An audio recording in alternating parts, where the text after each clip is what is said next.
E hoje, continuando aqui no livro de Atos, no capítulo 2, no versículo 42, e perseveraram na doutrina dos apóstolos e na comunhão, no partir do pão e nas orações.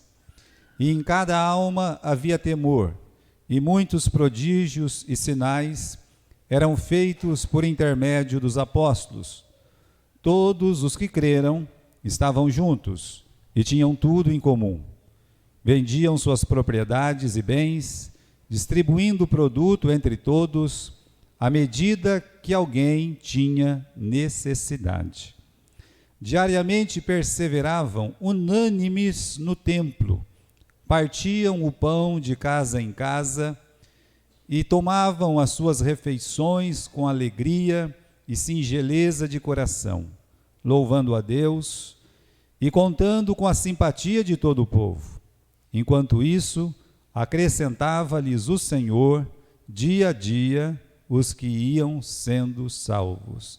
E hoje nós vamos falar, ainda no versículo 42, se você voltar ali, é dito que eles perseveravam na doutrina dos apóstolos e na comunhão. Então eu quero falar hoje sobre a verdadeira comunhão, né? A verdadeira comunhão cristã. A comunhão tem muitas, né? Mas a verdadeira comunhão cristã, sua concepção, as formas que ela se expressa, seus frutos e a preservação dessa comunhão. Então, sobre isso que eu gostaria de falar hoje à noite, quero voltar aqui, né, no capítulo 2, versículo 42, quando é dito que eles perseveraram na doutrina dos apóstolos e na comunhão. Irmãos, tem aquela pergunta, né, que nós temos que fazer: será que é importante mesmo comunhão? Será que essa palavra tem a ver hoje, já que o individualismo é a coisa da hora, né? Está na moda. Você vê, o celular deixa as pessoas cada vez mais individualistas, mais sozinhas. Dentro de uma casa, 10 pessoas, se tiver 10 celulares, vai ter 10 pessoas separadas umas das outras. Por quê? Porque a tendência é essa, o isolamento. Essa é uma característica do nosso tempo, infelizmente. Olha, tem uma pesquisa que fala que 10% dos lares brasileiros já é constituído de uma só pessoa. Ou seja, esse alguém não quer morar com mais ninguém. Ele não quer saber de companhia, melhor, não quer comunhão, não quer saber de ninguém perto dele.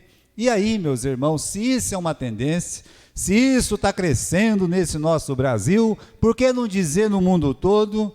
É provável e com certeza, talvez, né? Olha, isso está crescendo entre os cristãos. A pessoa olha e diz assim: olha, eu não preciso de igreja. Por que eu preciso de igreja? Por que eu preciso estar lá todo domingo? Eu nem gosto daqueles hinos, eu nem gosto daquele pastor. A igreja está cheia de gente falsa, cheia de gente mentirosa, cheia de gente de pecado. Olha, não sei se está cheia, mas essas coisas se encontram sim dentro de uma igreja. Encontra-se pessoas falsas, mentirosas, cheias de pecado, encontra. Como em todo lugar tem, porque a igreja é constituída de pessoas.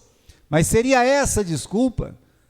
É uma muleta boa para a pessoa usar para dizer: não, eu não preciso de servir a Deus, não. Eu posso servir a Deus sozinho na minha casa. Ou seja, a pessoa acredita que pode ficar perto de Deus, pode servir a Deus e ficar longe das pessoas, não ter comunhão. Veja que coisa estranha, né? Eu quero estar perto de Deus, mas eu não quero estar perto das pessoas. Como lá? Isso não funciona, isso não vem de Deus, um pensamento desse, mas é um pensamento que cresce, infelizmente. Nós, cristãos, somos parte de uma engrenagem, é uma construção, a igreja, comparada com um edifício, a igreja é comparada com um corpo. Então, se você é do tipo que eu quero ficar perto de Deus, mas não das pessoas, numa construção você é um tijolinho fora dessa construção. Você é um tijolinho lá que não entrou, não está aqui nessas paredes. Você é uma orelha, é um pé, é um olho fora do corpo. Não tem jeito. Como é que uma orelha vai poder viver fora do corpo? vai apodrecer. E para que uma orelha fora do corpo? Eu fico pensando, uma orelha fora do corpo, vai ouvir o quê? Corte sua orelha, mande para alguém, e será que a pessoa vai ouvir alguma coisa com essa orelha? É claro que não, de jeito nenhum. Então, irmãos, uma pessoa que não busca comunhão, uma pessoa que preza pelo isolamento, primeiro que o livro de Provérbios já fala que é um tolo, né? Mas não é um pensamento de Deus. O conselho bíblico está aqui, olha, não deixemos de nos congregar, como é o costume de alguns, porque infelizmente isso tem sido o costume de alguns. Então vamos ver qual é a concepção bíblica de comunhão cristã. Vamos lá, né? É um ajuntamento? Ou um mero ajuntamento? Não, né? Não. Se você colocar todos os cristãos que você conhece, ditos cristãos, dentro de um estádio de futebol, eles podem cantar uma música, somos um no Senhor, corpo e família, etc. Pode pôr as pessoas dentro de um campo de futebol, do estádio, né? Você pode colocar dentro de um galpão muito grande, ajuntar numa praça, mas isso não é comunhão cristã. Ainda não é. Não é uma coisa que dependa da iniciativa humana. Repare aí, parece duro falar isso aí, mas é uma realidade. Eu posso alugar um prédio aí no centro da cidade e colocar a palavra koinonia, né, que é a palavra que quer dizer comunhão na Bíblia, igreja koinonia, tá? E achar que, porque a minha igreja tem esse nome, koinonia, porque eu estou lá, igreja da comunhão, então a minha igreja, ela tem comunhão. Ou Igreja Batista da Fé, e achar que porque tem esse nome, tem a comunhão cristã. Não é assim não, né? A concepção bíblica de comunhão cristã, aqui olhando em Atos 2:42, você percebe o seguinte, né? Não nasceu ali. A comunhão não nasceu em Atos 2:42. Você está vendo aqui o resultado. O resultado do que, pastor? O resultado de alguém que colocou o joelho no chão e passou a noite inteira orando. Quando você volta no livro de João, no capítulo 17, o capítulo 17 de João, nós chamamos aquele capítulo de oração intercessória de Jesus Cristo. O que ele faz? Ele sabe que ele vai ser condenado, crucificado, ele sabe que mesmo ressuscitando e passando 40 dias andando aqui na terra, a sua igreja teria que se virar, andar sozinha. Nós vimos isso na semana retrasada.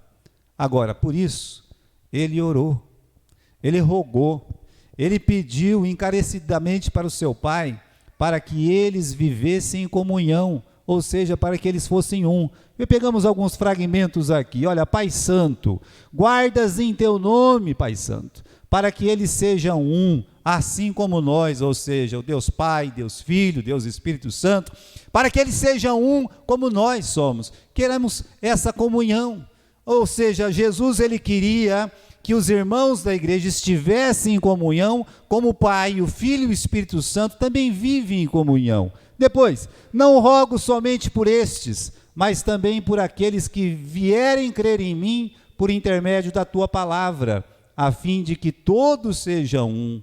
Então ele podia pensar só nos 12 apóstolos, aí ele falou, não, eu peço por todos aqueles que ainda vão crer em mim pela sua palavra, para que todos sejam um, eu neles e tu em mim, a fim de que sejam aperfeiçoados na unidade. O que está acontecendo aqui em Atos 2:42 é resultado dessa oração. Sabe por quê, meus irmãos? Comunhão cristã é comunhão de Cristo. 3 coisas importantes. É comunhão de Cristo, com Cristo e para Cristo. Cristo é a origem dessa comunhão. Cristo é a razão dessa comunhão. Cristo é tudo nessa comunhão. Então, se tem comunhão, aqui em Atos 2:42, pergunta-se, qual é a fonte dessa comunhão? É o nosso Senhor Jesus Cristo. Pelas suas preces, pela sua obra preciosa na cruz, pela sua morte vicária, então aí sim eles poderiam ir naquele cenáculo, se reunirem e partir um pão, estar em comunhão. Então a comunhão, a verdadeira comunhão cristã, ela se encontra na pessoa de Cristo, para Ele, com Ele. É sempre assim. Olha, temos uma outra definição aqui, um pouco mais alongada, é uma comunhão produzida e dada por Jesus Cristo. A origem está lá em Jesus Cristo, pela sua graça, através do Espírito Santo. É alcançada como? Quando você crê em Jesus Cristo. Você é incluído nessa comunhão.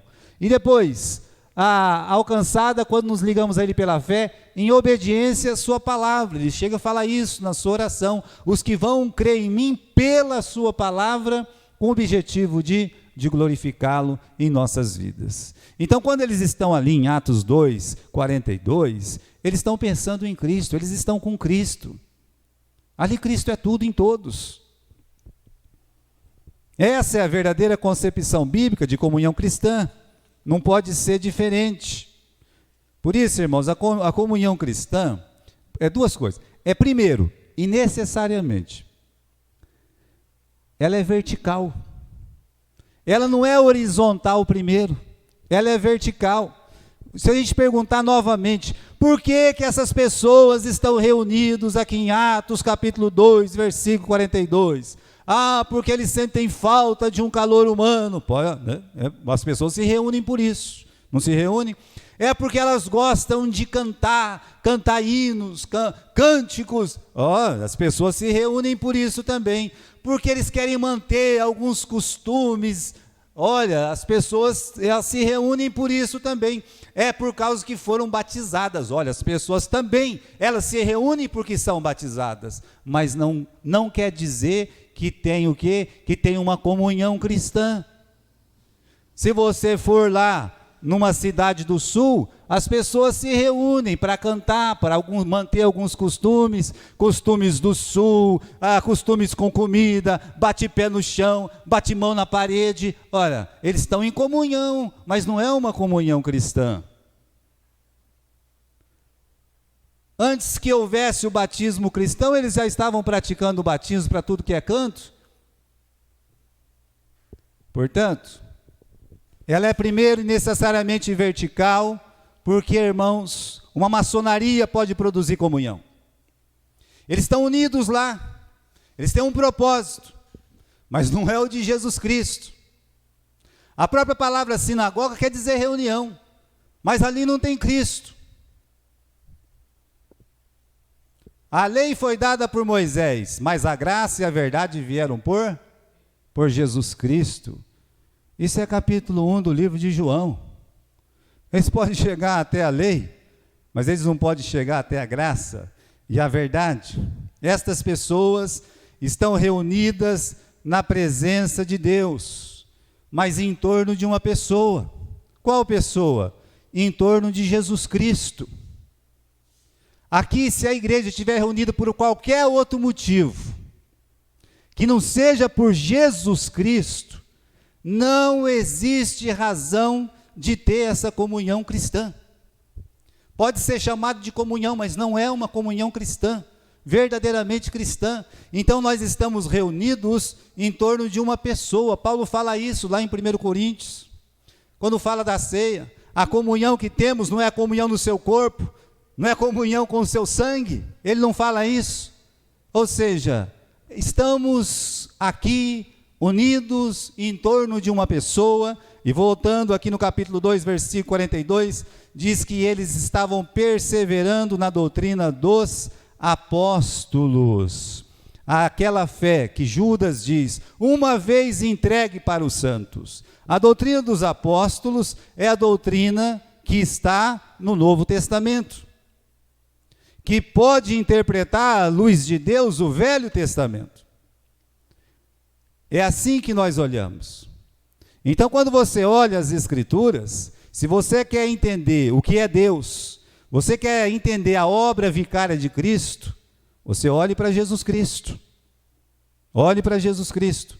Olhe para o que ele deixou escrito. Quando fala perseveraram na doutrina dos apóstolos. Olha, irmãos, nós vamos chegar lá, na questão da preservação, a preservação da comunhão, né? Sem essas prerrogativas, ou seja, sem estar em torno de uma pessoa que é Cristo, sem estar ligado por essa fé comum que é a doutrina dos apóstolos, não tem comunhão cristã.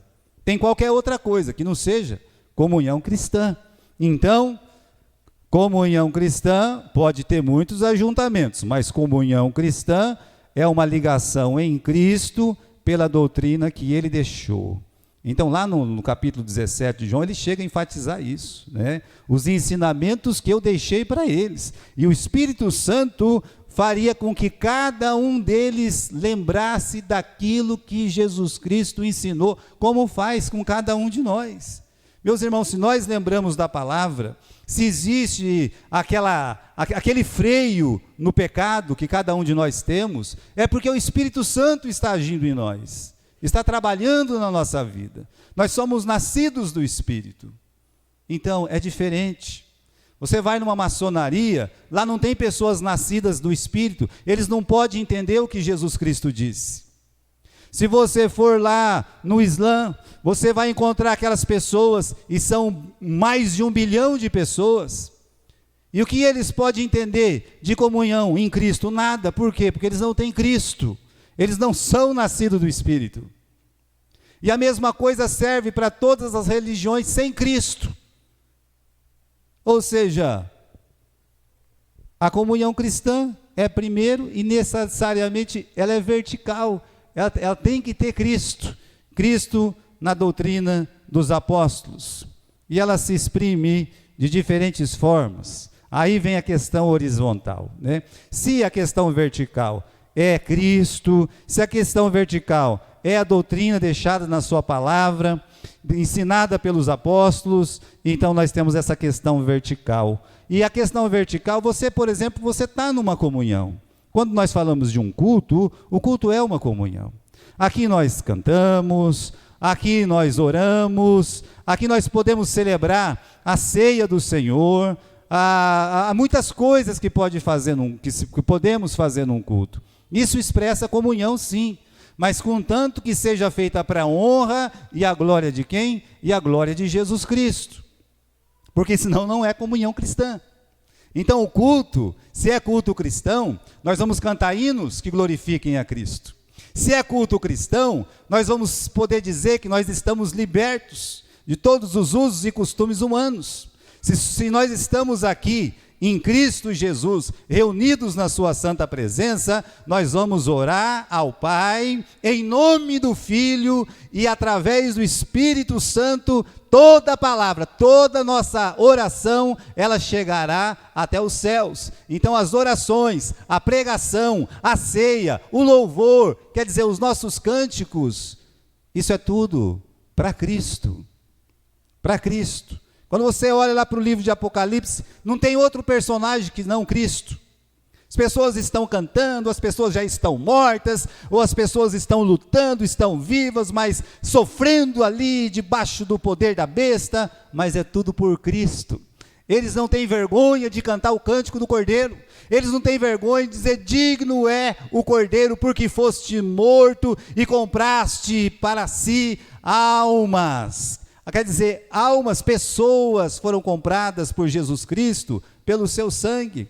Então, irmãos, o culto é uma expressão da comunhão que nós temos uns com os outros, mas ligados em Jesus Cristo. Então, isso que nós estamos fazendo aqui, esse culto, é para Ele, é para o nosso Senhor Jesus Cristo. Também nós podemos dizer que eles faziam isso, porque olha o que está escrito aqui no capítulo 2 e versículo 46. Diariamente eles perseveravam unânimes no templo. Ou seja, eles iam lá todo dia no pátio do templo e ficavam ali naquele lugar. Quem que ficava ali? Aquelas 3 almas convertidas. Se não todas as 3.000 almas convertidas, mas talvez muitas centenas de almas todos os dias iam lá e publicamente se reuniam, como nós publicamente estamos reunidos hoje. Pela graça de Deus, temos o conforto de um templo, de bancos, de ter um microfone. Eles não tinham. Mas o que eles faziam, nós estamos fazendo. É a reunião pública, é o ajuntamento público, o culto. Depois nós encontramos, no capítulo 2, versículo 46 ainda, eles partiam pão de casa em casa e tomavam suas refeições com alegria e singeleza de coração. Bom, são reuniões familiares. Você não pode imaginar que 3.000 pessoas vai caber dentro de uma casa. Impossível uma concepção dessa.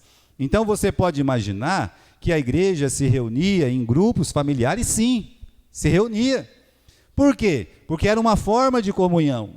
Se alguns irmãos, eles se ajuntam e falam, olha, vamos jantar lá em casa hoje. Sim, e se você fizer isso, que Cristo seja o centro daquela refeição. Ah, vamos nos reunir para conversar, para brincar um pouco aqui. A continuidade do versículo 47, louvando a Deus, contando com a simpatia de todo o povo, né? Você tem outras atividades ali, além daqueles cultos familiares, então implica-se que em toda e qualquer reunião onde os nossos irmãos estiverem juntos, Cristo deverá ser o centro das atenções. A casa da mãe de João, a mãe de João Marcos, o que escreveu o livro de Marcos, o proto-Marcos. Agora, ela abria a casa dela, ela tinha um culto diferente na casa dela. Pode ser que não tinha um pregador de renome, etc., mas os irmãos que estavam ali, eles estavam ali com o objetivo de fazer o quê? Orar. E orar continuamente. Orar fervorosamente. Orar com direções. Ou seja, olha, o nosso irmão Pedro, ele foi pego, ele está preso, ele está prestes a ser condenado, perder a cabeça. Então a casa dela era uma casa de oração. Olha, você tem o culto onde você pode ter comunhão, toda a igreja junto pode ter comunhão, aqui cabe 100, talvez 150 de pessoas, nós podemos estar juntos nessa comunhão, mas olha, não é diferente uma comunhão abençoada, quando alguns irmãos eles se reúnem para orar, quando eles se reúnem para tomar uma refeição que seja em nome de Jesus, poder estar juntos, isso é bom, isso é proveitoso, vale a pena, faça isso, em nome de Jesus, produza isso em suas vidas, em seus lares, mesmo um momento esportivo que nós temos, que seja para Jesus Cristo, que mostre Jesus Cristo, revele Jesus Cristo em cada um desses eventos, e que assim seja, porque a comunhão, irmãos, ela gera frutos, e tem uma coisa que gera fruto, é a comunhão da igreja, fortalece o relacionamento de um com o outro, aumenta o amor. Olha, quando Cristo, ele estava com os seus apóstolos, trabalhando naquele seu ministério terreno, a mãe chegou, os irmãos e algumas irmãs chegaram e disseram, olha, eu quero tirar meu filho daqui, meu filho está doido, ele não para de trabalhar, está perdendo a saúde dele, eu quero falar com meu filho. A Maria falava e Jesus disse, quem é meu pai, quem é minha mãe, quem são meus irmãos? É todo aquele que faz a minha vontade. Repare, irmãos, o elo espiritual, ele está acima do elo de sangue. Quando você vê a morte de Dorcas e todas aquelas pessoas chorando mesmo a lágrimas, mostrando as roupas que elas tinham feito, o amor, o carinho, o cuidado que eles tinham com Dorcas, era resultado do amor, do carinho, do cuidado que Dorcas tinha com cada um deles. Então aquela igreja era uma igreja que estava vivendo aquela comunhão, mas aquela comunhão de amor mútuo, um membro amava o outro membro, isso é importante. Então, irmãos, esse é um dos frutos, fortalece os relacionamentos. Áquila, Priscila e Paulo, olha, os três trabalhavam no mesmo ofício, não é por isso que os três se tornaram tão íntimos, não.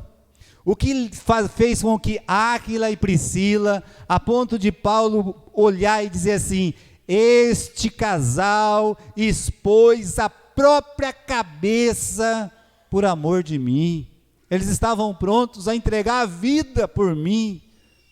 Olha, irmãos, isso aqui é uma ligação espiritual, é um aprofundamento do relacionamento, e a comunhão produz isso, aquele amor de um irmão pelo outro, às vezes que os parentes não conseguem entender. Eu amo meus parentes, eu amo a minha família, não falta amor, nunca faltou, mas olha, irmãos, a família cristã é um elo diferente, você vai perceber isso, quanto mais você ama Jesus Cristo, mais apegado você fica à sua família espiritual.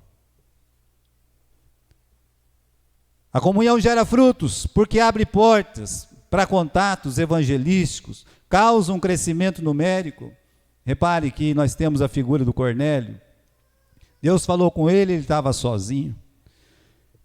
Vai chamar Pedro porque ele tem que anunciar algumas coisas para você, né? Era a palavra da salvação. Ele sabia orar, ele sabia fazer esmola, ele tinha o temor do Senhor, mas ele estava indo para o inferno porque ele não tinha ouvido o evangelho. Então Pedro tinha que vir e pregar o evangelho para ele, entendendo que era a voz de Deus, entendendo que era a vontade de Deus. O que ele faz? Se é bom espiritualmente para mim, é bom espiritualmente para minha esposa, para os meus filhos, para os meus vizinhos, para os meus parentes. Ele chamou todo mundo. Então a comunhão, ela produz isso. A comunhão, quando exposta mesmo, ela abre, ela escancara as portas da casa, e os vizinhos vão conhecer Jesus Cristo, nossos parentes vão conhecer Jesus Cristo. Como é que algum parente chega ao conhecimento da verdade? Geralmente pelo outro parente. Olha, fulano se converteu e tal. No começo tem uma opressão, tem um pé atrás, mas depois tem aquela visão da vida renovada, da vida que está sendo vivida de completamente diferente. Aquele que fazia uma coisa errada já não estava mais fazendo. Isso impressiona o ímpio. Então, o Cornélio é um exemplo de que a comunhão, ela gera o quê? Ela é evangelística, ela gera crescimento da igreja, pronta para compartilhar com os necessitados. No capítulo 4 aqui, do nosso texto bíblico, capítulo 4, versículo 35, veja o que está escrito, e versículo 34, diz assim: nenhum necessitado havia entre eles.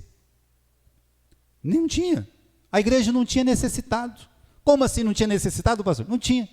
Não tinha um pobre lá, não tinha uma pessoa precisando. Bom, todos se tornaram pobres, mas pessoas precisando de comer ou de vestir não tinha. Eles tinham que comer ou que vestir. Estava bem agasalhado e a barriga estava bem forrada. Estava boa. Agora, continuando aqui, no versículo 34, eles estavam vendendo casa, os valores correspondentes, depositados nos pés dos apóstolos. Aí o final do versículo 35. Se distribuía a qualquer um à medida que alguém tinha necessidade. A comunhão faz isso. A comunhão, ela encontra a necessidade do irmão. Isso é uma coisa própria da comunhão. Por quê? Porque os irmãos que estão juntos, de repente, um está tão perto do outro. Você está triste? Estou. Por que você está triste? Olha, irmão, você sabe que eu estou desempregado, que as coisas estão difíceis, eu tenho conta para pagar, eu tenho criança para cuidar, Então ele vai expor o problema dele. Isso acontece na comunhão. Aí um irmão pesaroso, se ele não pode ajudar sozinho, ele vai conversar com a igreja, como aconteceu no capítulo 5, no capítulo 6 aqui do livro de Atos. As pessoas eram atendidas, mas eram atendidas nas suas necessidades. Pode ser que a gente não tenha condição de dar um luxo para ninguém, nem é esse o propósito. Mas irmão que passa fome, só se ele não quiser falar. Irmão que está ali, só se ele realmente ficar lá, sem querer falar nada, porque a igreja vai acudir. Vai acudir, sabendo-se da necessidade, essa igreja, ela vai ter a mão estendida. Irmãos, tem uma outra coisa, lá no Salmo 133, tão conhecido esse Salmo, vamos voltar lá para a Bíblia, Velho Testamento, Salmos, capítulo 133, vamos comigo? Oh, como é bom, oh, como é agradável que os irmãos vivam em união. Então, a comunhão agrada a quem? Agrada a Deus. Primeiramente, agrada a Deus. Versículo 2, é como óleo precioso sobre a cabeça, o qual desce para a barba de Arão, e desce para a gola das suas vestes. É como o orvalho de Hermon, que desce sobre os montes de Sião, ali ordena o Senhor a bênção e a vida para sempre. Por isso dizemos que a comunhão é terapêutica, ela tem os seus efeitos medicinais. E como é? Aqui o texto fala de um óleo, aqui o texto fala de orvalho. O óleo, meus irmãos, tanto no Velho quanto no Novo Testamento, simboliza o remédio, aquilo que cura as feridas, o azeite de Gileade. Quantas pessoas são curadas dentro da comunhão, porque precisa de um conselho, recebe um bom conselho, recebe o quê? Uma mão amiga, um ombro amigo, o carinho de um irmão, nós podemos dizer que isso é um santo remédio. Quantas pessoas já puderam experimentar, que seja um telefonema naquela hora, num abraço, aquele apoio, sentar perto, estar junto, passar aquela dificuldade junto, apenas só segurei a mão daquela pessoa, mas foi o suficiente naquela hora. Que remédio, que orvalho. Meus irmãos, enquanto nós estamos dormindo, o orvalho desce, aquele dia quente, naquela noite escura, olha, tanto sofrimento no calor desta vida, tanta dor, a dor das trevas, e o orvalho, ele tocando naquelas plantas, no outro dia a planta ela fica toda bonitinha, toda ajeitada. Olha como é importante a comunhão revigora, a comunhão nos anima, a comunhão nos coloca para frente, nos deixa animados para servir a Deus neste mundo de pesares, de pecado, de tristeza, de dor, de morte. A comunhão faz isso. É o que Deus está dizendo aqui para nós. É a condição indispensável para Deus derramar suas bênçãos. Versículo 3 diz que é como orvalho, né? Mas aí diz o Senhor, ali ordena o Senhor a sua bênção e a vida para sempre. No meio daquela comunhão, no meio daquela união, Deus tem prazer de abençoar uma igreja que vive a comunhão de Cristo, com Cristo e para Cristo. Ele tem prazer de colocar a mão na vida daquelas pessoas, a mão na vida dos filhos daquelas pessoas. É o prazer de Deus, Ele quer fazer isso. Mas aonde não tem comunhão, onde é cada um por si e Deus para todos, segundo o dito popular, que prazer, como é que vai começar o Salmo 133? Oh, como é bom, oh, como é agradável. Não agrada a Deus. Isso não agrada a Deus. O individualismo não agrada a Deus, de jeito nenhum. Até a gente fala que a verdadeira comunhão produz esse tríplice crescimento. Primeiro para cima, né? Uma igreja que os membros amam uns aos outros, agrada a quem? Agrada a Deus e traz essa bênção que nós falamos, a bênção dos céus. E você percebe visivelmente isso na igreja. Também cresce para dentro, aquele elo de perfeição que é o amor. Quer dizer, quanto mais comunhão, mais as pessoas passam a se amar, elas passam a se conhecer, então elas passam a se amar. E aí também o crescimento para fora. Por quê? Eles não vão querer ficar só se amando uns aos outros, eles amam a Cristo. E aí, meus irmãos, o trabalho de Cristo é o trabalho missionário. O trabalho de Cristo é olhar da porta para fora, na janela para fora, ou seja, tem almas perdidas, aquele camarada caído no meio do caminho, que ninguém quer ajudar. Então nós somos o samaritano que vamos parar, vamos deitar os bálsamos ali, vamos deitar o azeite ali, vamos colocar o vinho ali, vamos curar aquelas feridas. Como? Com o Evangelho, o sangue do Senhor Jesus Cristo, a palavra de Deus. Meus irmãos, então cresce para cima, cresce para dentro e cresce para fora. Faz isso a verdadeira comunhão. Mas como tudo que é de Deus, como tudo que é maravilhoso, e tudo que Deus faz é maravilhoso. E como nós vimos, a comunhão ela começa em Cristo, é de Cristo. E por isso, meus irmãos, Satanás, ele vai fazer de tudo para destruir a comunhão. Ele tem táticas. O Satanás é esperto. Primeiro ele tenta destruir. Destruir como? Destruir fisicamente. Essa é a primeira tática do diabo. Tem sido assim. Quando você vê lá na parábola do semeador, alguém está pisando na semente, os passarinhos estão comendo a semente, os espinhos estão espetando a semente, as pedras estão ali, sabe, atrapalhando a semente. Pronto. Se eu puder destruir a semente fisicamente, a gente destrói. É o pensamento do diabo, de Satanás. Agora, a semente é forte, a semente nasce, ela encontra o terreno bom. E aí, o que acontece? Bom, se a gente não pode com eles, vamos misturar com eles e, tá aí, pronto, vamos misturar. Vamos plantar o quê? Nós vamos plantar o joio.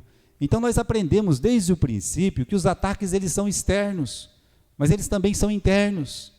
Veja, irmãos, que o livro de Atos ele começa, e aí a igreja se reúne, Deus derrama o Espírito Santo no capítulo 2, a mensagem é pregada para as pessoas de todas as nações, 3.000 pessoas se convertem, há uma alegria, o povo está se reunindo para servir a Deus, os apóstolos vão para o templo, chegam lá na Porta Formosa, curam um coxo, pronto, o mundo vai acabar. Por quê?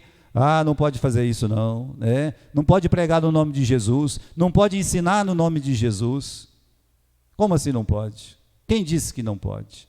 Vamos prender esses homens. Olha, dá um corretivo neles aqui antes deles ir embora. Dê-lhe uns tapas, pega aí, né? Vamos fazer isso. E quem fez isso? Os religiosos fizeram isso. No capítulo 4, vamos continuar aqui, nosso texto, Atos capítulo 4, logo no começo, no versículo 1. Eles ainda estavam falando, quer dizer, os apóstolos estavam pregando, quando sobrevieram os sacerdotes, o capitão do templo, os saduceus, ressentidos por ensinares eles o povo e anunciarem em Jesus a ressurreição dos mortos. E os prenderam. Meus irmãos, a perseguição foi primeiramente física, para destruir essa doutrina. Que doutrina? A doutrina desta seita. Que seita? A seita do caminho. Que caminho? Jesus. E quem fez isso? Não eram pessoas que não estavam com a Bíblia na mão, estavam com a Bíblia na mão, estavam com a lei de Moisés na mão, e eles perseguiram duramente os cristãos, perseguiram pela conversa errada deles. O que aconteceu? Tiago foi preso, perdeu a cabeça, depois Pedro. Olha só, aquela perseguição religiosa, ela não acabou, ela continuou. Ela pegou Paulo, ela espancou Paulo, ela quase matou Paulo.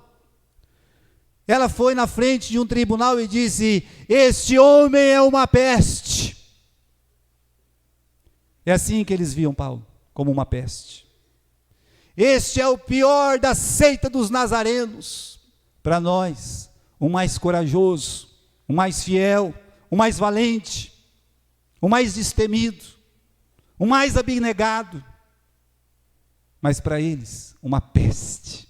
É assim. Massacrando, perseguindo. Paulo abria um trabalho, eles iam lá com aquela turba de judeus, com aqueles ensinamentos, e chotavam o apóstolo Paulo. Em Listra, Paulo foi apedrejado por conta deles.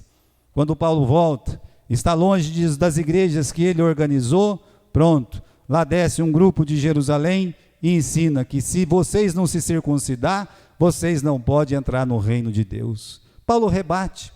Paulo diz em Gálatas capítulo 5, olha, se vocês deixassem circuncidar, de Cristo de nada vos aproveitará. Mas aquele mal já tinha sido semeado. Os irmãos em Gálatas já tinham acreditado naquela bobagem.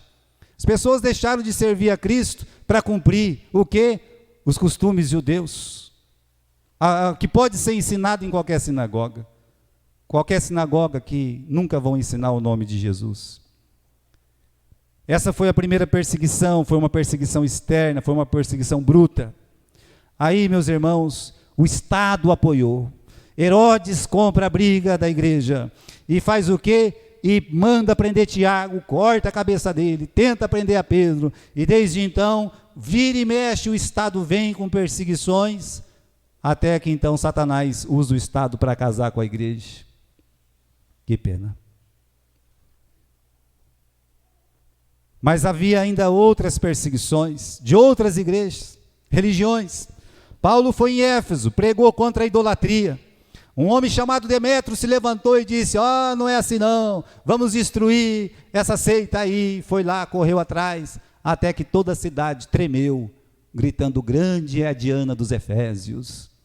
E mais uma vez houve a perseguição, ou seja, o primeiro projeto de Satanás, de destruir fisicamente a semente, ele bem que tentou. E como ele tentou, mas ele não conseguiu. Isso é o projeto de destruição externa. E ele não vai conseguir. Ele não vai conseguir. Mas o que ele não conseguiu com uma flecha, o que ele não conseguiu com um reio, o que ele não conseguiu com uma espada, quase que consegue lá no capítulo 15 do livro de Atos. Por quê? Porque se iniciou dentro da igreja a destruição da comunhão. Isso destrói mais do que qualquer espada. Lá vem aqueles judeus, se dependesse dos cristãos judeus de Jerusalém, todas as igrejas lá da Ásia teriam se tornado uma sinagoga. Não ia ser igreja.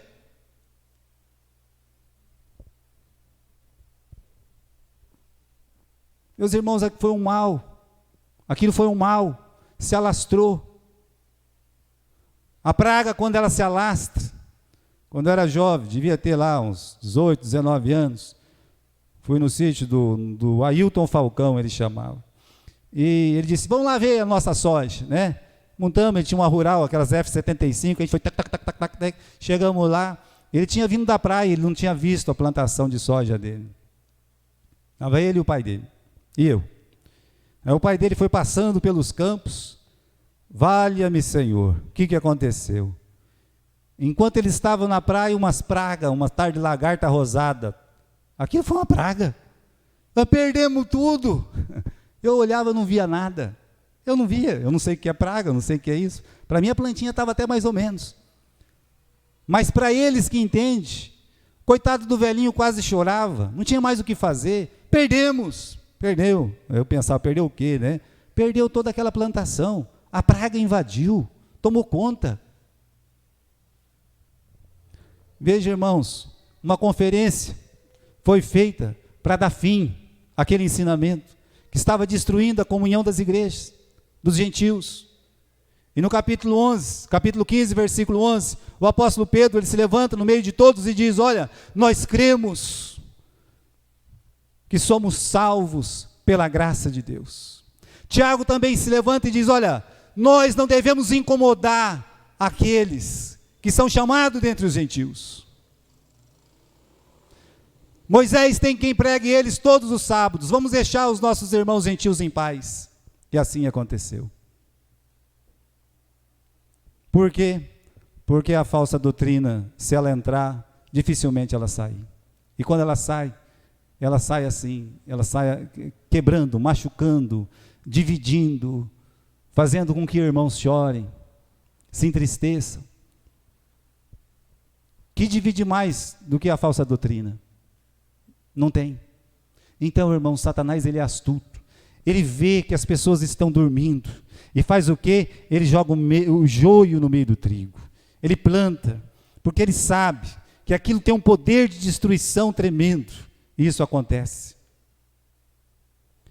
Então, veja só, a comunhão, ela sofre duros ataques. Duros ataques. Fofoca dentro da igreja. Pensa nesse mal. Quando você vai falar da vida de um irmão, faz certeza que aquele irmão está perto de você. É mais justo, é mais correto. Você não vai me ver aqui trazendo pecados a público, porque quando acontece alguma coisa, eu pergunto para a pessoa, você tem coragem de ir lá na frente para falar isso? Do que você está falando da vida do irmão? Eu não, o senhor que é pastor, que o senhor que é obrigado. Eu sou obrigado. E se for mentira sua? Então deixa. Mais ou menos é assim que acontece. Agora, sabendo-se, vamos lá, vamos direto na pessoa, vamos tentar corrigir, vamos tentar evitar o pecado, vamos tentar fazer com que aquela sangria, ela se estanque. É assim, irmãos, mas a fofoca não faz isso. A fofoca destrói, acaba com a comunhão, faz um mal danado. Por isso, falsas doutrinas, fofocas, rebeldia contra as autoridades e principalmente o pecado. O que o pecado faz? Abala a comunhão. Irmãos, eu quero terminar dizendo que a comunhão, essa comunhão que nós temos aqui, é uma comunhão boa. Acredite que a comunhão que nós temos aqui é uma comunhão boa. Eu não conheço só a nossa igreja, eu tenho notícias de outras igrejas. A nossa comunhão é uma comunhão boa. Algumas outras pessoas, às vezes elas vêm, elas reclamam, às vezes eu pergunto, por que a pessoa está dizendo isso? Às vezes por egoísmo, por vanglória. Às vezes quando a pessoa vem reclamar, fulano não me ama, eu costumo dizer, e você ama quem? Eu falo isso, falo. Fulano não me ama, quem que você ama? Fulano não me convida, quem você convidou? Dê o exemplo para ele de amor, de convite, de cuidado, de zelo. Vá lá, faça isso por você, por ele, por toda a igreja, pela comunhão de Cristo, em Cristo e para Cristo. Faz isso. A comunhão deve ser preservada. Somos chamados a estar unidos. Paulo fala lá para os filipenses, penseis a mesma coisa. Imagine, meus irmãos, uma igreja que cada um está pensando alguma coisa. E hoje em dia é um mal danado, porque o acesso que se tem à informação é muito grande. Por isso as pessoas têm que estar focadas no que a palavra de Deus está sendo ensinada na igreja local. Porque senão vira o quê? Vai virar uma caixa de Pandora. Penseis a mesma coisa, tenhais o mesmo amor, sejais unidos de alma, tenhais o mesmo sentimento. Isso só pode ser possível se todos falarem a mesma língua. Se estiverem unidos com o mesmo propósito, olha, vamos trabalhar, vamos fazer uma missão, vamos evangelizar juntos, vamos colocar a nossa turma para trabalhar juntos, com amor uns pelos outros, com amor pelos perdidos, pecadores. Então, Paulo ele vai profundo nessa sua declaração de mesma coisa, mesmo amor, unidos de alma, o mesmo sentimento. Nós todos, não é só o pastor, somos chamados a combater murmuradores e imorais. Já falei para vocês os fofoqueiros. Mas são murmuradores muitas vezes. Murmuradores é aquilo... Quem que são os murmuradores, pastor? São aqueles que para eles nada está bom. Nada está bom. Você pode fazer o que você quiser, não vai estar bom. Você pode ajudar do jeito que você quiser, não vai estar bom. Está sempre reclamando de alguém, de alguma mensagem, de uma pessoa, do pastor, de uma irmã, de um irmão, sabe? Sempre vai ser assim. Olha, não murmureis como alguns, diz o apóstolo Paulo, lá em 1 Coríntios, capítulo 10, versículo 10. A murmuração matou 24 mil pessoas lá no Velho Testamento, quando Moisés teve que enfrentar aquela multidão de murmuradores. Deus tomou o lado de Moisés. Os imorais, Paulo também fala aos coríntios, não vos associeis com os impuros. Até ele explica, não estou falando dos impuros deste mundo que vocês precisam evangelizar. Eu falo daquele que, dizendo-se irmão, é um imoral, é um devasso, é um ladrão, é um avarento. Estão lembrados disso? Então, essa comunhão, você não precisa dessa comunhão.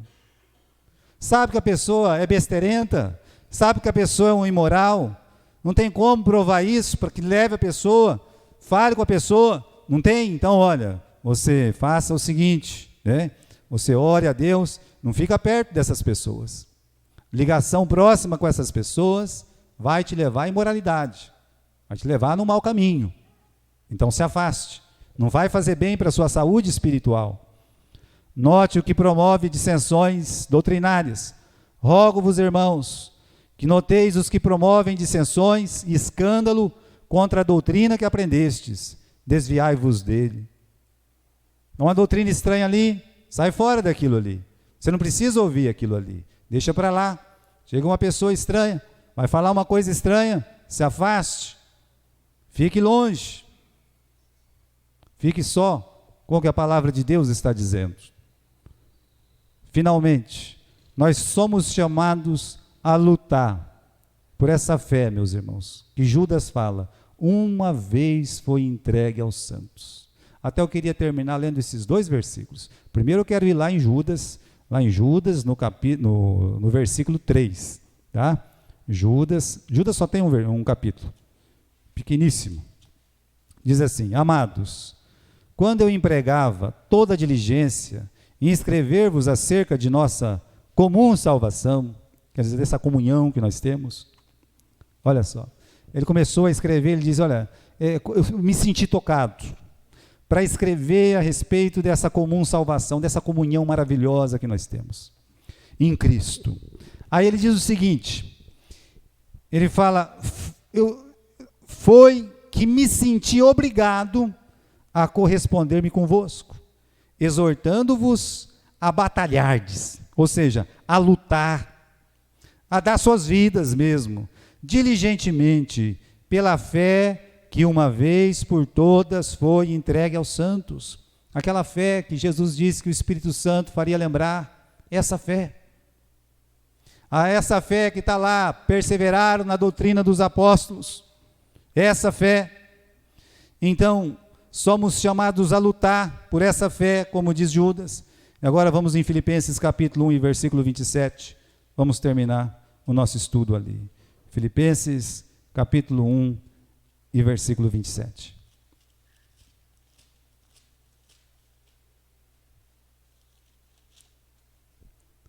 Vivei acima de tudo por modo digno do Evangelho de Cristo, para que, ou indo ver-vos ou estando ausentes, ouça no tocante a vós outros, que estejais firmes em um só Espírito, Espírito Santo, como uma só alma, lutando juntos pela fé evangélica. Lutando juntos pela fé evangélica. Olha só, nós temos a fé evangélica, cristã. Nós devemos lutar por ela, zelar por ela.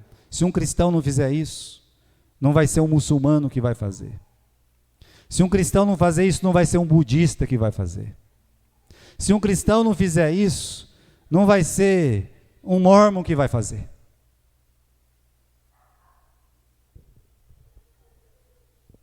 Então faça você. Lute por essa fé. Mantenha a comunhão. Na próxima semana nós vamos continuar lá no capítulo 2 e versículo 42. Amém?